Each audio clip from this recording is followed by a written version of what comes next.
Another sentence. Are you ready? Oh, this is a nice sentence. This is not a difficult sentence, but it's interesting, really interesting. Don't decide now, think it over. Don't decide now, think it over.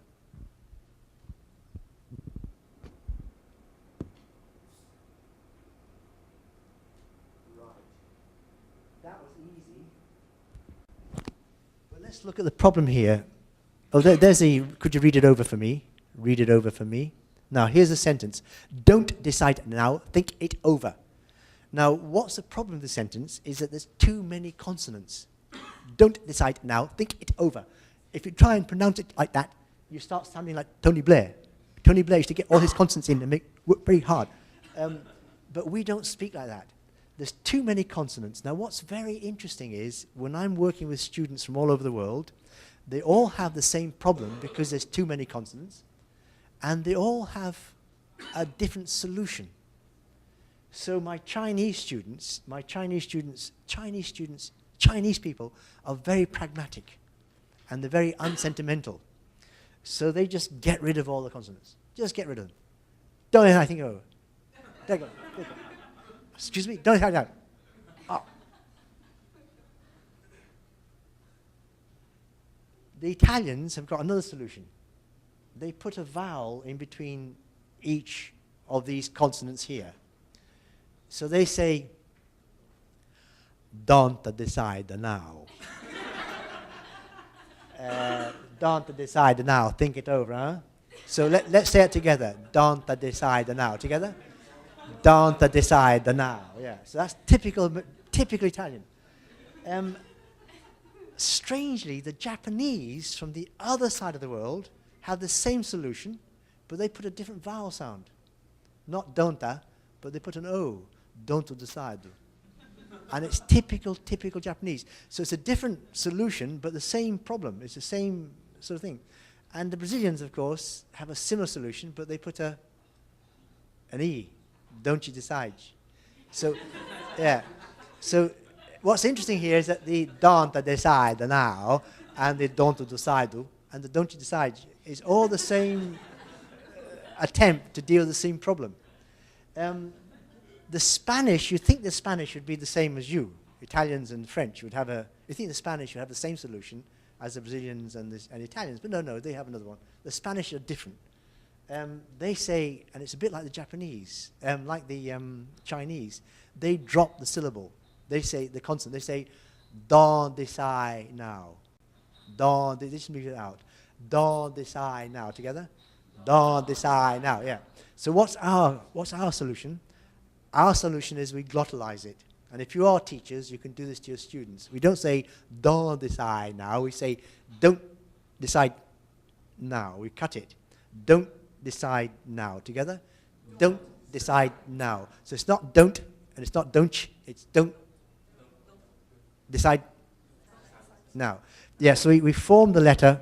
This is why I don't like speakers. You can't use your hands. Here's your teeth, there's your tongue, and we say don't decide now. So there's no closing.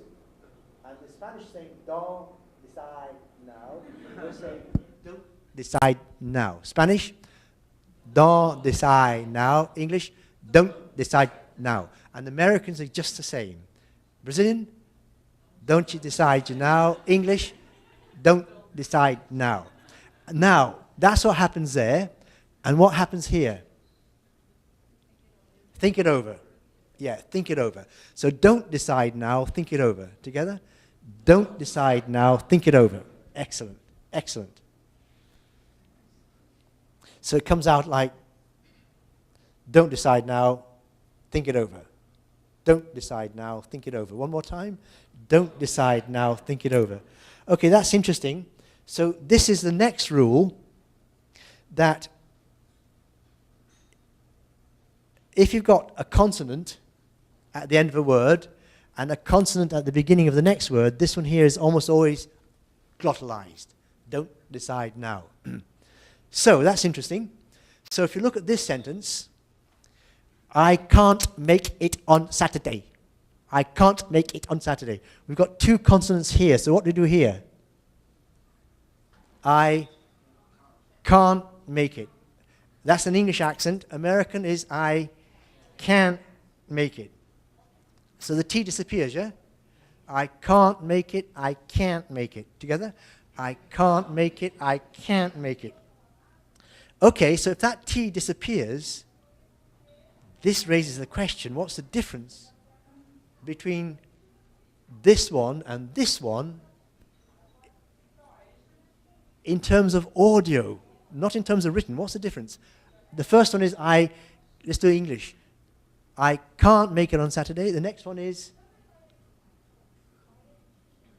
I can make it. What's the difference?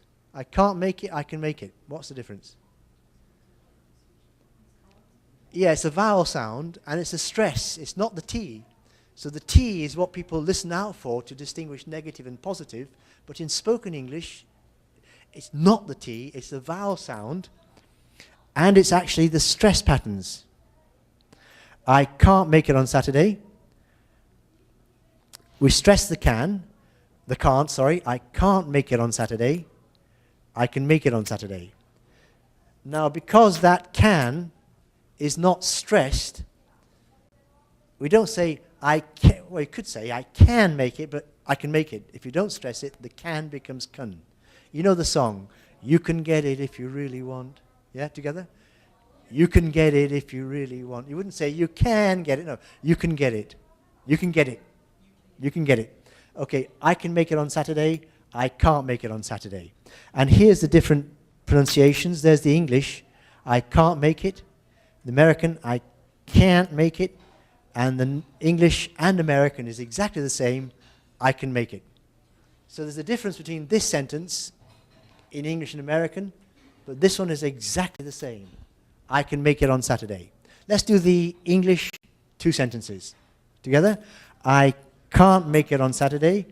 I can make it on Saturday. American, I can't make it on Saturday. I can make it on Saturday. By the way, I went to an American school for 4 years, so I'm qualified to speak both English and American. Right, so can we hear, let's hear some English and American voices using this can and can't. Watch this.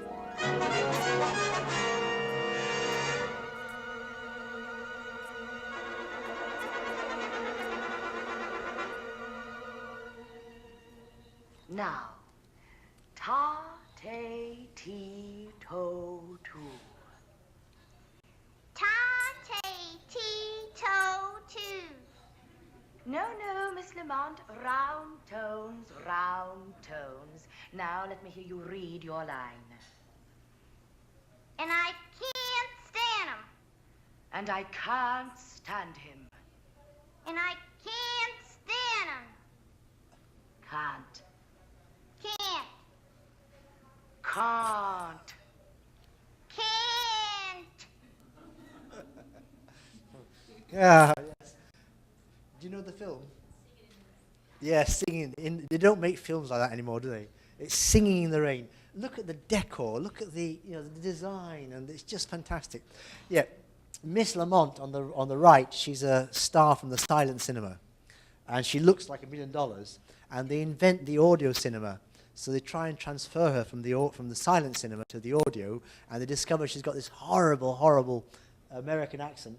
So they send her to an English teacher to work on her, an English elocutionist, to work on her accent. Look at her face. Yeah. Now, what's interesting here is that you listen very carefully. The English woman says, "And I, what's the line? And I can't stand him.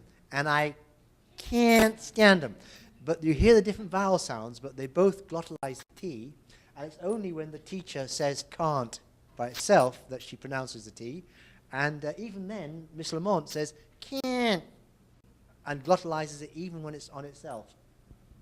And notice too also, "and I can't stand him." How does she say it? I can't stand him. And I can't stand him. That's another weak form. It's like the can. I can't stand them. The them and him can both come out as So you don't really know whether it's him or them, apart from the context. And I can't stand them.